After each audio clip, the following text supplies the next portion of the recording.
സ്നേഹമുള്ളവരെ, ഞാൻ ഷിബു അച്ഛൻ.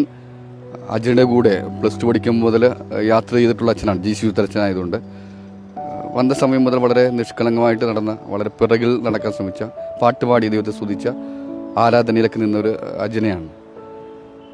എന്നും പിറകിൽ നിൽക്കാൻ ശ്രമിച്ചു എന്നുള്ള അച്ഛൻ്റെ പ്രത്യേകത. ഈ കാലഘട്ടത്തിലെ പ്രത്യേകത ഒരു സന്ദേശം അത് തന്നെയാണ്. പിറകിൽ ഒത്തിരി പേര് ഉയർത്താൻ വേണ്ടി നിൽക്കാൻ പറ്റുക എന്നുള്ളതാണ്. നമ്മൾ ലോകസുഖത്തിൻ്റെ കൂടെ പോകുന്നവരാണ്, സുഖം നമ്മൾ ആഘോഷിക്കുന്നവരാണ്, സന്തോഷം ആഗ്രഹിക്കുന്നവരെ. പക്ഷെ അജ്ജന പറയുന്നത് അവസാന നിമിഷമൊക്കെ വളരെ മനോഹരമായിട്ട് ക്യാൻസറിൻ്റെ വേദനയൊക്കെ വളരെ മനോഹരമായിട്ട് ഏറ്റെടുത്ത് കുരിശോട് ചേർത്ത് വെച്ച് പുഞ്ചിരിയോടെ അതിനെ സ്വീകരിച്ചു എന്നുള്ളതാണ്. അപ്പോൾ സന്തോഷം ക്രിസ്തുവിലാണെന്ന്, ക്രിസ്തുവിൻ്റെ കൂടെ സന്തോഷം വരുമ്പോൾ എല്ലാം ആനന്ദമാകുമെന്ന് അജ്ജന പറഞ്ഞു തരികയാണ്. ഈ കാലഘട്ടത്തിൽ നമ്മൾ ആഘോഷിക്കാൻ നടക്കുമ്പോൾ, രാത്രിയും പകലും യുവാക്കൾ ആഘോഷിച്ച് നടക്കുമ്പോൾ ക്രിസ്തു വരുമ്പോഴുള്ള ആഘോഷം മനോഹരമാണെന്ന് തിരിച്ചറിയണം എന്നാണ് അജ്ജന പറഞ്ഞുകൊണ്ടിരിക്കുന്നത്. അങ്ങനെ ക്രിസ്തു വരുമ്പോഴുള്ള ആനന്ദം മനോഹരമാണ്. ഈ ആനന്ദം ആർക്കും എടുത്തു കളയാൻ പറ്റത്തില്ല.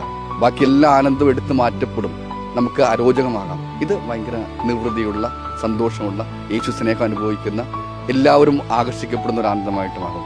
ഇതാണ് അജ്ജന നമ്മൾ പറഞ്ഞുകൊണ്ടിരിക്കുന്നത്. അപ്പോൾ നമ്മുടെ ജീവിതങ്ങൾ ആഘോഷമാകട്ടെ, അത് സകലത്തിലും സന്തോഷത്തിലും. ആമേൻ. ഹല്ലേലൂയ.